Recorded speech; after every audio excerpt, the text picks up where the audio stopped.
PMLN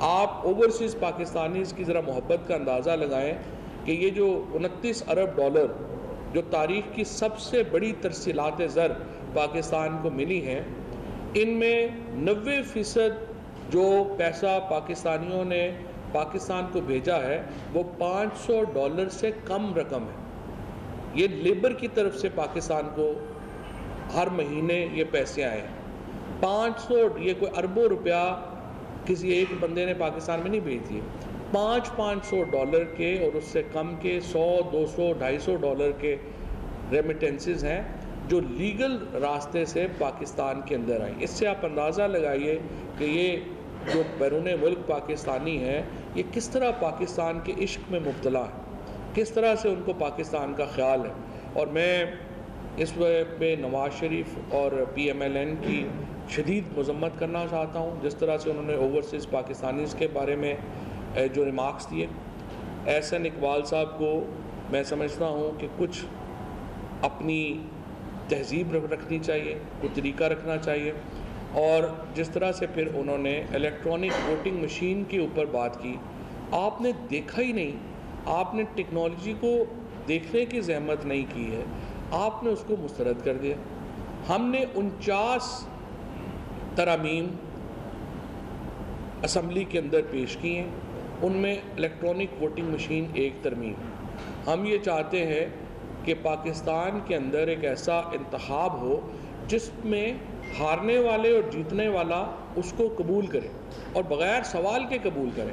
ہمارا مدعا جو ہے، ہمارا مقصد جو ہے وہ صرف اتنا ہے، آپ ان 49 ترامیم سے ایگری نہیں کرتے، آپ اپنی ترامیم لے آئیے اور کہیے کہ نہیں الیکشن اس طرح سے ہونا چاہیے۔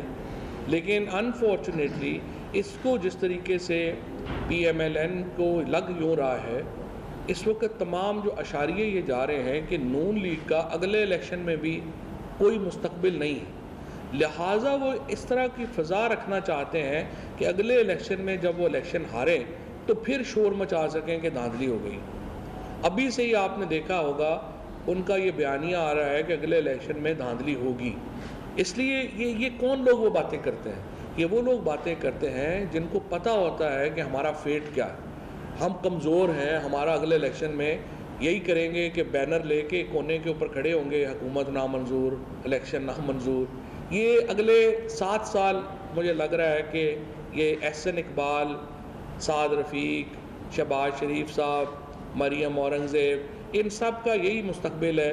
یہ میرا خیال ہے ان کو ایک ہی کام اگلا کرنا چاہیے، ان کو خطاطی سیکھ لینی چاہیے تاکہ اس کا خرچہ بھی بچا سکیں۔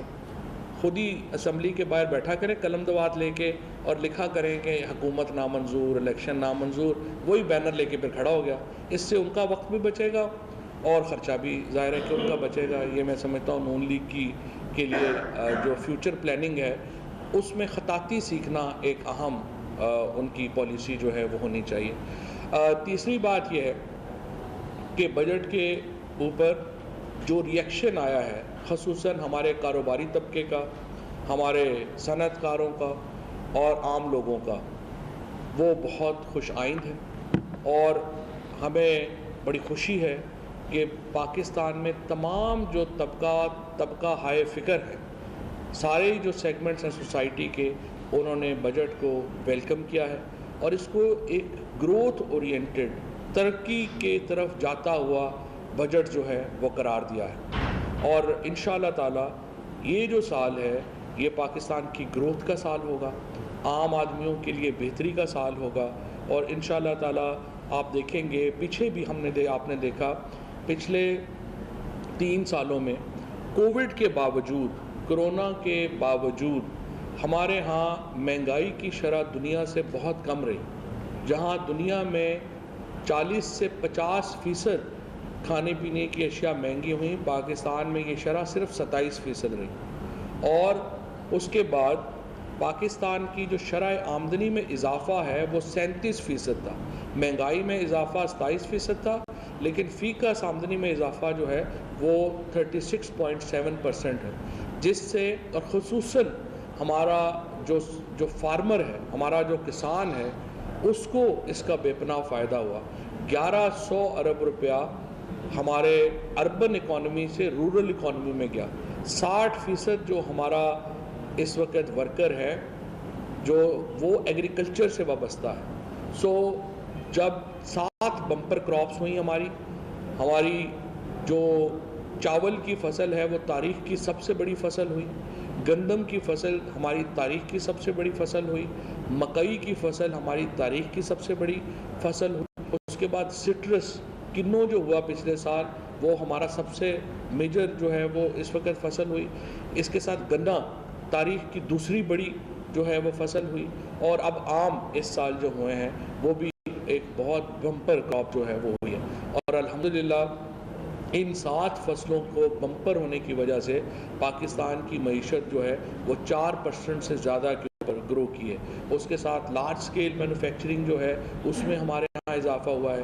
اس بجٹ کے اندر ہم نے دیکھیں عام آدمیوں کے لیے یا جو ہماری وائٹ کالر ہے اس کے لیے ہم نے کیا اقدامات یہ کیے ہیں. ہم نے جو چھوٹی گاڑیوں کی قیمت ہے اس میں کمی کر دی ہے اور اب جو گاڑیوں کی قیمت ہے اس میں سبسٹینشل کمی ہوگی. اسی طریقے سے جو نئے ٹیکس لگانے کی ایک تجویز تھی انٹرنیٹ کے اوپر, موبائل فونز کے اوپر, موبائل ڈیٹا کے اوپر, وہ مسترد کر دی گئی ہے. اس کے ساتھ ہم نے نیا ٹیکس جو ہے اس کے اوپر نہیں لگایا. اس کے ساتھ جو تنخواہوں میں 10% اضافہ کیا ہے اور ٹیکس ریلیف بھی جو ہے وہ پینشنرز کو بھی ملا ہے اور تنخواہ دار طبقے کو بھی ملا ہے. لیکن اس کے ساتھ ساتھ جو ہم کامیاب جوان اور ہاؤسنگ پروجیکٹس لا رہے ہیں اس کے نتیجے میں ہمارے جو تمام ہی طبقہ فکر کے لوگ ہیں, خصوصاً جو وائٹ کالر ہمارے لوگ ہیں, ان کو بے پناہ فائدہ ہوگا. کوئی بھی شخص اپنے گھر سے اٹھ کے تو وہ 2.5 کروڑ سے 5 کروڑ روپے تک کا قرضہ جو ہے وہ لے پائے گا, اپنا کاروبار شروع کر سکے گا. آپ کی دکان ہے, آپ اپنی دکان کو بڑا کرنا چاہتے ہیں, کامیاب جوان سے فائدہ اٹھائیں.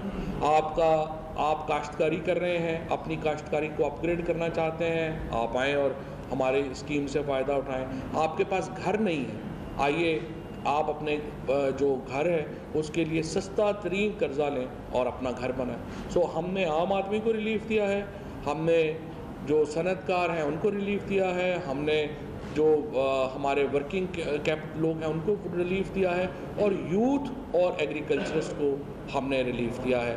سو ایک اوور آل اس لیے یہ ایک بہت ہی خوش آئند بجٹ. بہت شکریہ. سوال آپ سے آپ نے یہ کہا کہ ہم نے تنخواہوں میں اضافہ کیا ہے, کیا آپ اس چیز سے سمجھتے ہیں کہ جتنی مہنگائی جس حساب سے ہوئی ہے کہ اس حساب سے تنخواہوں میں اضافہ ہو رہا ہے. دوسرا سوال یہ ہے آپ کے گھر میں میڈیا کے بارے میں فیکٹری جو ہے ہم کو بنائے گئے اور میڈیا ہمارے پاس جو ہے تنخواہ بھی جو ہے تو خود ادائیگی تو کرتے نہیں ہیں, کئی مہینوں کی تنخواہیں جو پینڈنگ ہے, کبھی اس کے حوالے سے بھی آپ نے ریکارڈ طلب کیا ہے یا نہیں کیا, وہ کریں.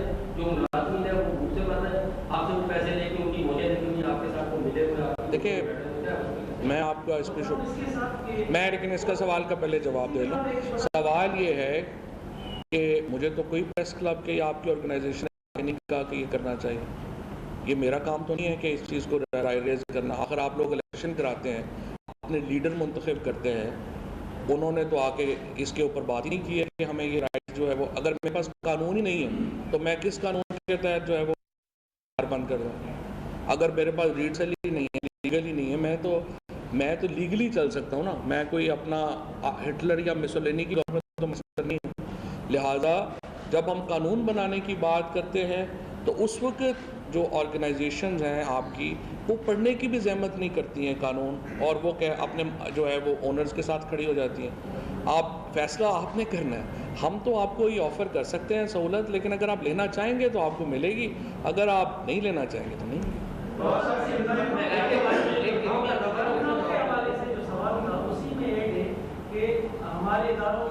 اور دکان کھول لی کہ میں نے تو یہ اجر لینا ہے کہ کوئی گاہک مجھے مال واپس کرنے آئے اور میں بخوشی اس کا مال واپس لے لوں. کئی دن گزر گئے,